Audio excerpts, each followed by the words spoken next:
because the network here is fluctuating, and at Okay. like we said the other time, this um network, we call it network now, or what we call meeting invite, is more expensive for some people. More expensive. They won't be able to afford to stay, even to log on. I know how much data that I have bought now. Um, Okay. so is not is there no a way you can help us go? So sorry, my kid. Yeah. My kid is just interfering there. Sorry, Madam Obianuzu. Yeah. Yes, I can hear you. You know, the other time, a lot of people complain about the data downtime on this platform. So, Mr. Harry, is there no way help through the Zoom?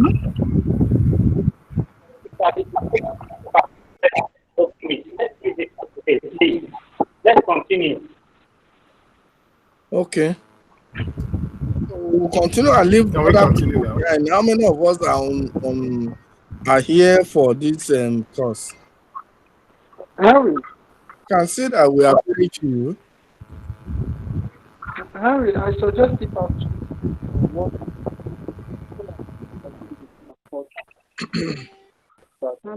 Okay, doctor. Hello, doctor. Yes, I'm here. Doctor is online, and your lecturing is so interesting, which everybody wants to hook up to. And we're having issue with this. You okay, insisting that because the other time that is what happened, and we all lost connecting to you and all that. And today again, if few of us continue like this, is it that you will now come again? For me, I have connected. It's expensive, but I've connected. But not having other colleagues in the house. It's not seemingly looking good. I don't know how you want to do for us. Because like if I can see on here, we are not even up to the I think I can see participant here on my. I just want to check, sir. If you are wasting time, let's just do something. If you are agreeing on using my phone, Okay, move on, Harry. Yes, me, I have connected. I'm speaking on behalf of the other class. nobody else is complaining, only you, sir. No one else is complaining. And we are wasting time on this class. Can we start the class now? Start. All right. Good evening. I would appreciate if you can mute your audio so it won't be interfering.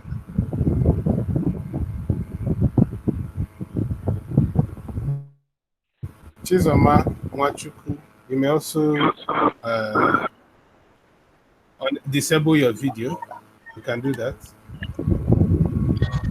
So it's you. Yeah.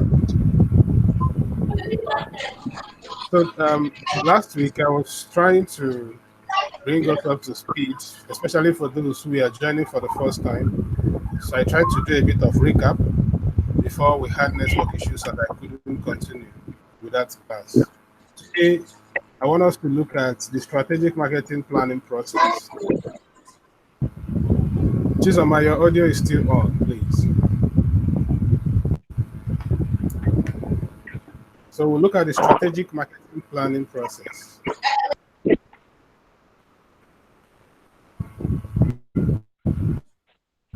Now, Chizoma, please mute your audio. Just mute the audio. You can have to speak. I don't know.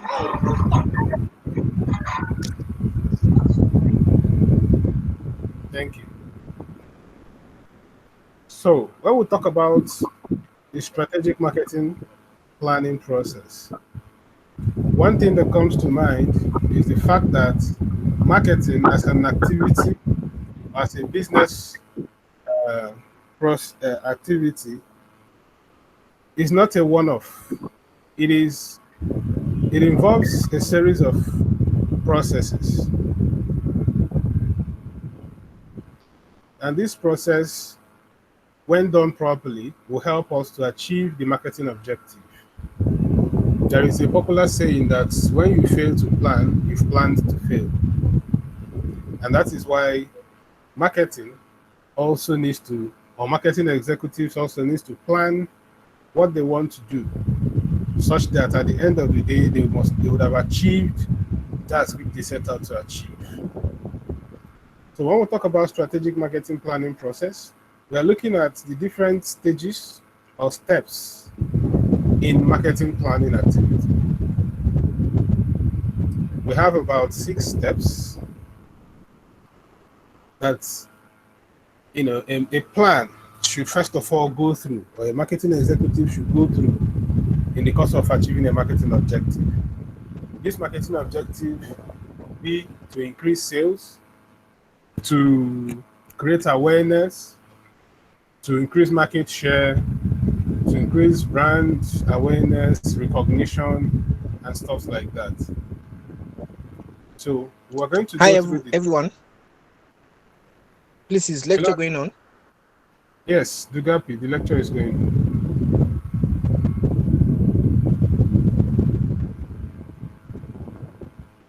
Is there any information you want to pass across?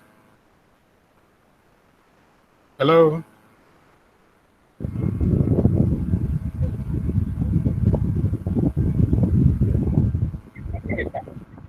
Yeah. Hello, Harry. Can we continue? Dugapi came in to say something. No. Okay. All right, thank you. So, the first of these 6 steps in the strategic marketing planning process. Most of the time, we hear people talk about mission statements, vision statements. When we talk about a mission, it answers the question, what? What are we into? What's our aim? What's our business? It differs from the vision statement because the vision statement is futuristic. Who do we want to be seen as? For instance, our mission could be to provide carbonated drinks to customers at an affordable price. That could be our mission. Providing carbonated drinks. But our vision could be to be known as a world-class it doesn't mean it begins to do all that it has to do. The fundamental purpose for our existence. Why are we in business? Why did we set up this entity? What do we want to provide? What service? What product? What goods? So some people will be to make cars, another to be to provide short-term loan, another to be to provide accommodation. That's for hoteliers. That's their mission, what they are into. So the first step is to understand our mission, understand our purpose, why we are in business. And then once we've been able to do this, second is situation analysis. We need to analyze the situation. In situation analysis, the aim is to understand where we are. It is only on the basis of this understanding that we can begin to project where we want to go. You could imagine that it is simpler for you to travel when you can identify your current location and then begin to look at the destination. So in situation analysis, the organization wants to understand itself in its entirety. Usually, it's advised that we do a SWOT analysis. in order to understand, to do a situation analysis properly. The SWOT analysis, which represents an acronym for strength, weakness, opportunities, and threats, is used to evaluate and prioritize the organizations in accordance with their strengths, their weaknesses, the opportunities in the environment, and also the threats in the business environment. When we talk about strengths, the organization's strengths refers to those things that they have advantage. They have, some reasonable advantage over others. It could be in the kind of world-class machines they use in production. It could be in the kind of high-profile personnel. It could be in cost efficiency. But it is an advantage, a competitive advantage that they have, something that they can do better than others. Somewhere in Enugu, Nigeria, there's a place called Ninth Mile. There is something about the location. It is known to have a good quality water. So you find a lot of bottling companies, water, packaged water companies situating themselves there. With that, at least they know they have an advantage over other manufacturers from other locations because they have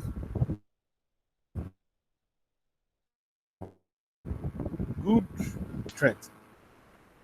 The same location could have a weakness, or the same organization could have weaknesses. Some of these weaknesses, which are also internal, could be the fact that they've not been able to understand their distribution channel very well. They don't have a good distribution. That's a weakness.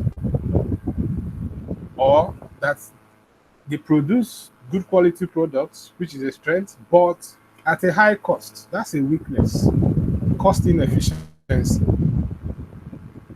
So for an organization to go to make progress, they need to understand all of this because it is within this purview that you begin to see what you can do and what you cannot do.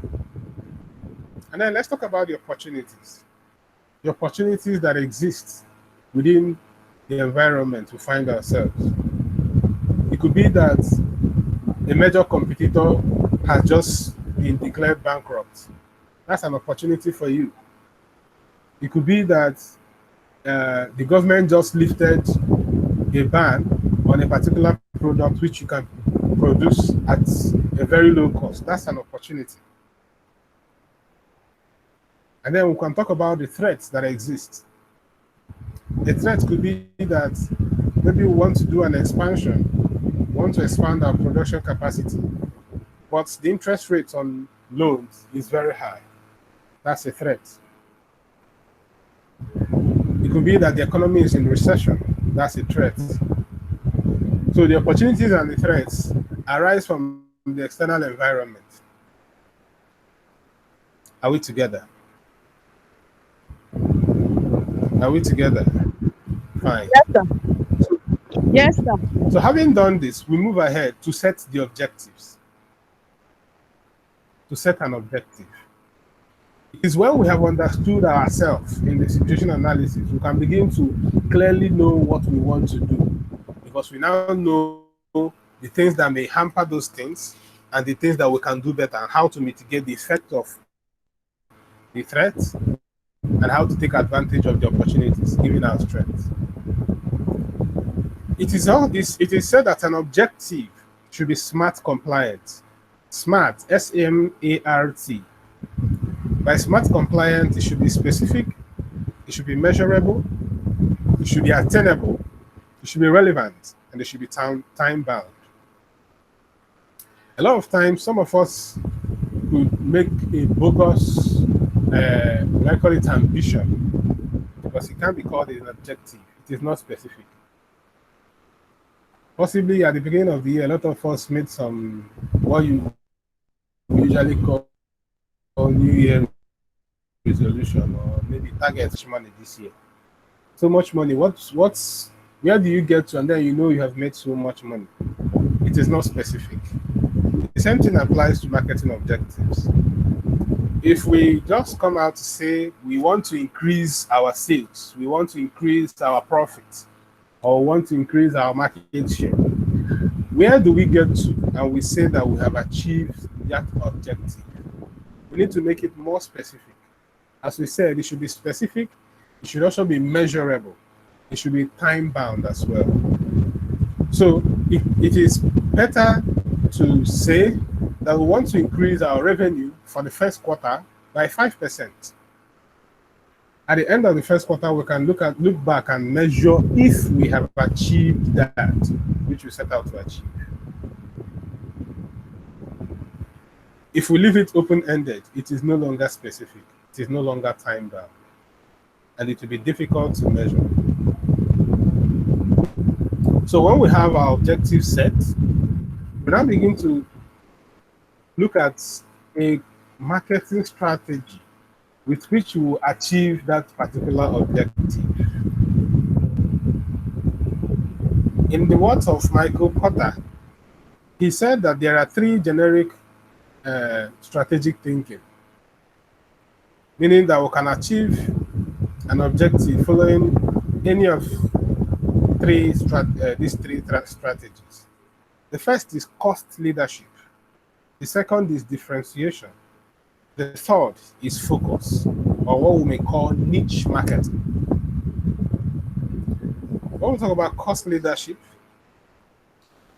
we want to follow this, to achieve this objective using a low production and distribution cost, such that our price of the product will eventually be lower than competitors.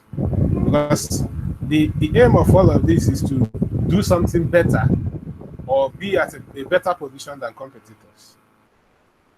So if a company is to show cost leadership over the production and distribution of a particular product, it's expected that a lot of people will buy that product. That's a strategy. Another could be differentiation, to be different, to be unique, to show some level of class, superior performance, innovative features. That is a strategy.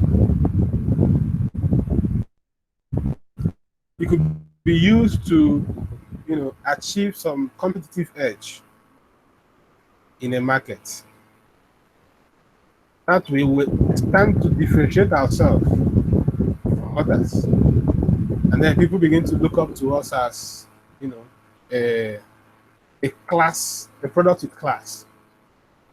Just like a lot of people can relate today with Apple products, Apple phones, Apple iPad, laptops, and stuff like that. They've been able to differentiate themselves. That's differentiation strategy. The third is focus. As I said, niche marketing. When we talk about niche or focus as a strategy, the aim is to pay attention to a narrow market segment, is little segment. That way, we understand that segment so well, more than any other competitor, and then we'll be at a position to serve them better. That's just simple. While others are trying to be jack of all trades, trying to cover a wide geographical location, we just select a narrow segment out of all of that, try to produce to their own specification something that is viable to sell. That will is also a strategy to stay ahead. Now, having done all of this, we've strategized, we found an objective, and then we'll strategize on how to achieve it. Implementation is the next stage. That's the fifth stage. Because if someone describes on paper how to drive a car, and then he or she cannot actually drive a car, that effort is a waste. The strategy development is more like drawing a plan. You're drawing a plan for a house, and after drawing the plan, it must come to a point where you bring that plan to life, give it life. That's what implementation is. So in every strategy is as successful as the implementation is. If we cannot implement it, then it is not successful. It should be we should be able to implement our strategies. We should put it in the market. If it is cost leadership, we should make sure that our production efficiency is maintained, distribution is top notch. We should ensure that if we need to buy in bulk to get discounts, just to make sure we achieve that objective we have in mind. It's an implementation that will bring all of this to life. When we're done implementing, it is expected for every good plan to have a measurement point, the point where you begin to ask yourself if you achieved what you set out to achieve. And that's the evaluation and the monitoring, the last stage. The evaluation and the monitoring. We need to evaluate. Fine, we set out to do 1, 2, 3 things. Were we able to achieve them? What parts did we achieve? Why did we not achieve this? It is from the result of the evaluation process that we can begin to say if we have achieved our objective or not. What impeded our ability to achieve those objectives, as well as how we can make amends. What needs to be changed? What do we need to bring in? And stuff like that. Are we together? Are we Yes, together? sir. Yes, Great. sir. Okay. Any questions so far? Any questions so far?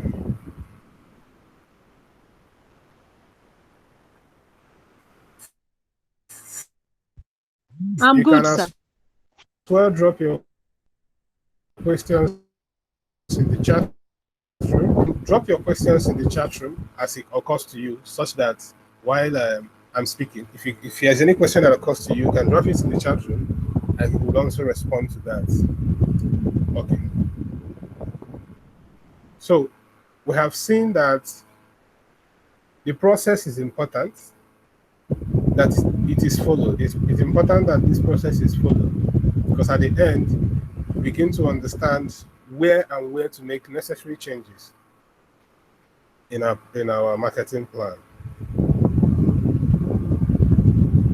Are we together? Yes, sir. Okay. It seems only Obianuji is the one listening to me. Choma, are you there? Chizoma, are you there?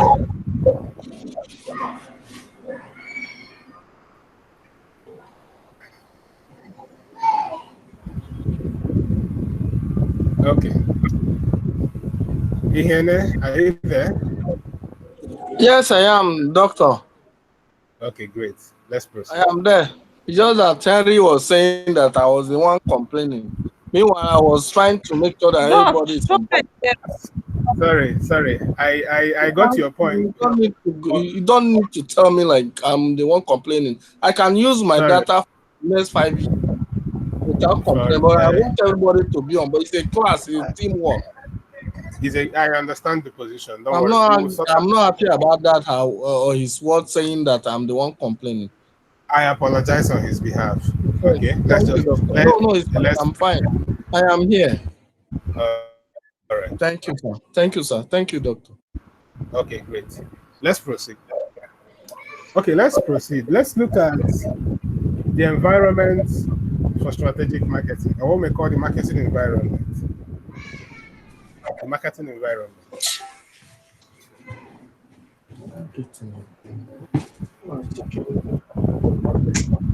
Ihene, your audio is still on.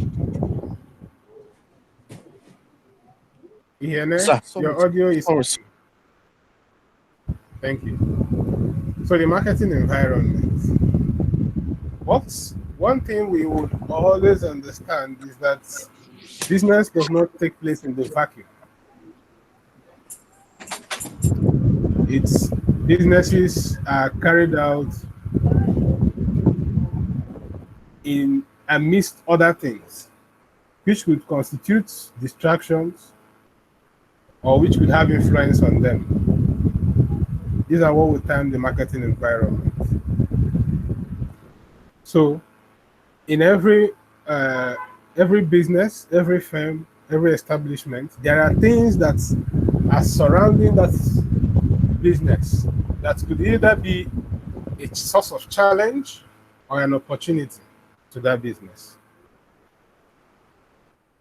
And that's the marketing environment. There are forces which are outside marketing. That's important to note. They are outside marketing, but they affect the ability of marketing management to achieve their objectives. This marketing environment is broadly classified into two: the macro environment and the micro environment. Elementary economics tells us that when we hear macro, it's something broad, something big. When we hear micro, it's a bit minute, a bit manageable, something within reach. Now, if we explain this, if that's true, we explain macro environment to be those forces or actors in the business environment that are outside the control of the organization. They are non-controllable factors. So the organization cannot control them. They can only monitor them and respond to it. They can only adapt. They cannot influence those factors. Some of those factors are demography, economy, technology, politics, law, social environment, cultural environment. Now let's explain some of these and see how they affect the marketing management or the marketing manager.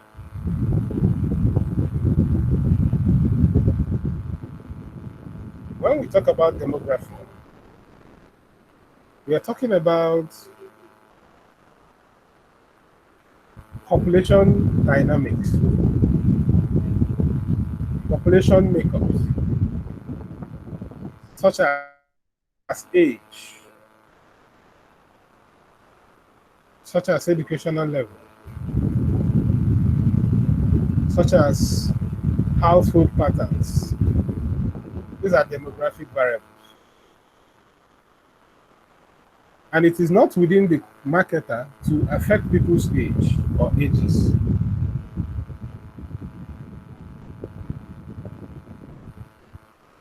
So the marketer can only adapt, he can only respond. For instance, if I'm dealing on ladies' wears, the best I can do is to maybe look at the population details. At least in Nigeria, we can only lay hands on 2006 and see if we have more of children, more of middle-aged ladies, or more of the aged. And then, if possibly we have a lot of youths in the population, maybe I can now begin to make products that will appeal to the youths, because that's they have a higher potential market. I am just responding to it. I am not changing it. I can't control it. Are we together? Yes, sir. So that way we can only respond. We can only adapt. Or possibly we'll talk about educational levels. The fact that a recent survey shows that we have a greater percentage of what's it called, less uneducated Nigerians in the northern part of the country. The marketer cannot influence that factor, but can only respond to it. So in responding to it, we may begin to have our marketing communication done in local languages. We can begin to have adverts in local languages. We can begin to have adverts in pidgin English, such that we can be able to communicate across education divides. Second is economic environment. In the economic environment, we have variables like income, we have variables like interest rates, and things like savings and debts and prices. The marketer cannot influence people's income. He cannot influence the availability of finance or loan.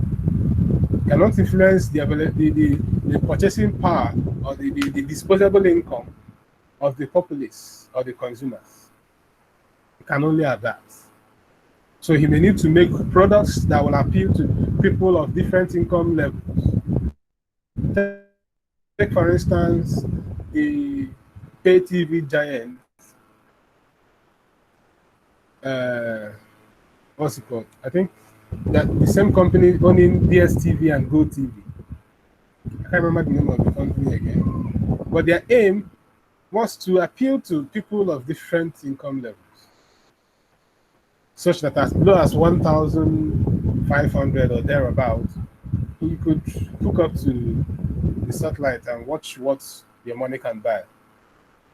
Whereas those who can afford to pay 13,000, 7,000, 5,000 would also go for what they want.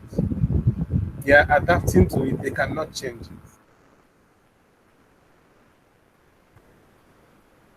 The next is the socio-cultural environment. Our elementary social studies teaches us that culture is a people's way of life. And this culture or this people's way of life is transferred from one generation to another, making it very difficult that culture is eroded. And in culture, there are belief systems, there are values, there are norms. So people grow knowing these things, and it's very difficult for them to break away from them. These things they believe in, these things they know, these things which have formed a part of their life, affects their consumption patterns. Affects their consumption patterns.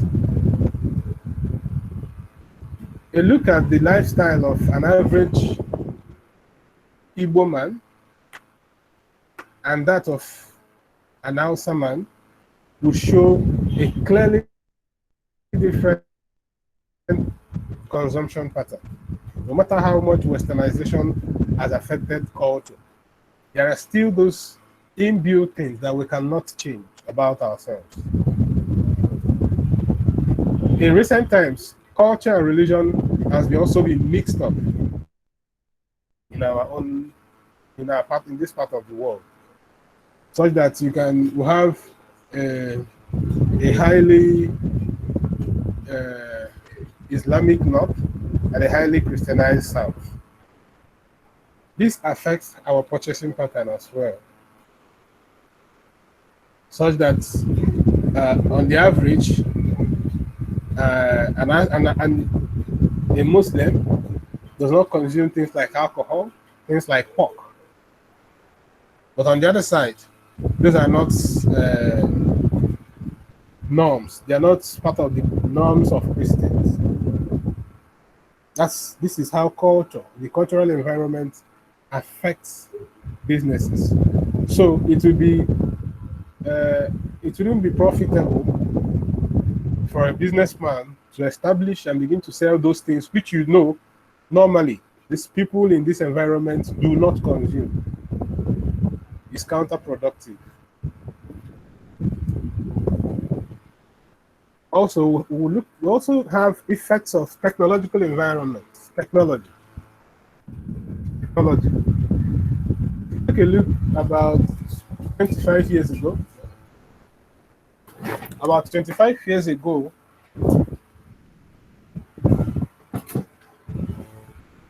about 25 years ago, we can understand the movement from typewriters to personal computers. That's a technological change. And that also affects the way businesses are run. I can imagine that somebody might have imported a container load of typewriters at the time, only to hear that people are now moving to personal computers. That's technology taking its toll.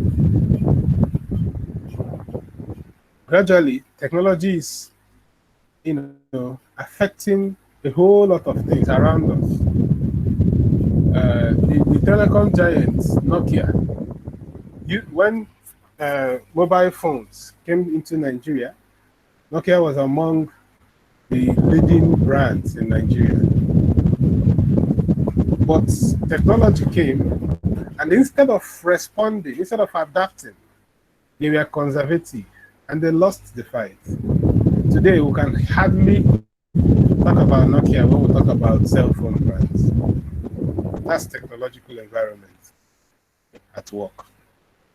Sometimes technology can be referred to as creative destruction, because once something comes, another thing dies. And that's the way it is. It is creative destruction. It creates something new and it kills another.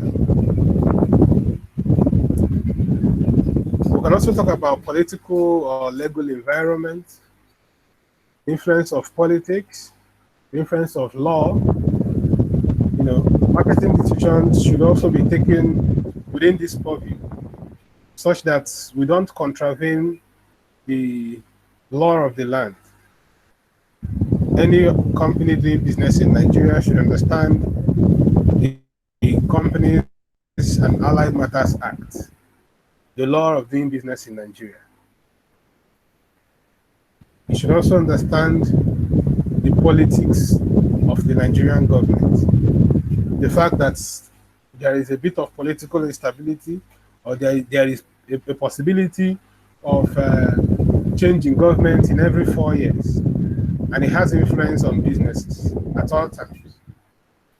I can imagine that the states of Edo and Ondo, warming up for elections, things cannot be the same. People are looking up to what happens if this man comes to office or the other man comes to office. What policies is he going to come up with? Who is he going to put out of business with those policies and things like that? We cannot affect or control these things, but we only need to be alert and respond to them when they occur. So these are the macro environments which cannot be controlled. And let's take a look at the micro environment quickly before we round up. And then when we talk about the micro, just as we said, the micro is within the control, or it can be influenced by the marketing manager. So we can look at some actors in this. We look at the customers, look at the suppliers, look at the marketing intermediaries. These are factors in the micro environment. For instance, you can imagine you've walked into a shop to buy something, but you left the shop with something else. As a customer, you've been influenced. Sometimes organizations have a way of doing so much to influence the customers. You can imagine how we move in the development of cell phones. we just first we had phones that could just make call, answer call, receive text messages. Then we had one that had radio. From radio, we had one that could play MP3. From that, we moved to camera.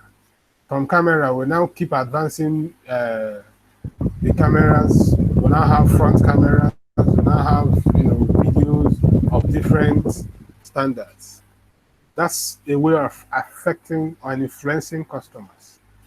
And they have succeeded in doing that because somehow we followed that trend. And if they have something new, now what people are looking at is for Android users, what's the Android version? What's the size of the screen? What's the picture camera quality and stuff like that? They are influencing our purchases. They are influencing our consumption pattern in that way. Then the next is suppliers. Organizations could also influence their suppliers. We can influence our suppliers. Possibly, maybe I could ask for a discount by making a cash payment or even paying in advance. And then we can influence our suppliers by giving them some specifications. If not, to buy from the man who is ready to do our bid. So that way we also have a level of influence, a level of control on the suppliers. The same thing with the marketing intermediaries, the wholesalers, the retailers. Sometimes we could make them to stock goods that they don't intend or ordinarily want to stock. Possibly we could offer some discounts, we could also offer some rebates, making them to do our bidding. That way we are exerting some level of influence on them.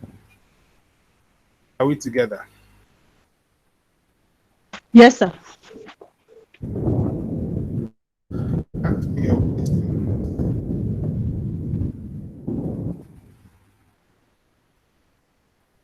Ask me your questions.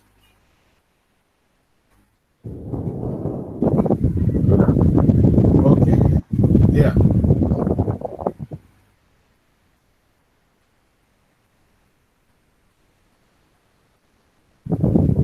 Any question? Again, Not from me, sir. I'm good. okay, great.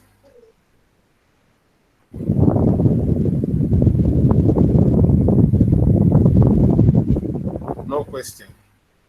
Fine. If that is true, then we'll draw the curtain here for today. In our next meeting, we'll continue. We'll look at the 4 Ps and the decision. In our next class, we'll look at the 4 Ps and look at the decision areas within the 4 Ps. Within the product, we look at the product classifications. Within pricing, we look at different pricing strategies. Within promotion, we look at the different dimensions of marketing promotion. We also look at the different strategies for distribution. Thank you very much for your time, and see you next time, or hear from you next Thank time. you, too, sir. Thank you, sir. Thank you, doctor. Thank you for your time, sir. Thank you. And affiliated is an affiliated lecture. Thank you so much.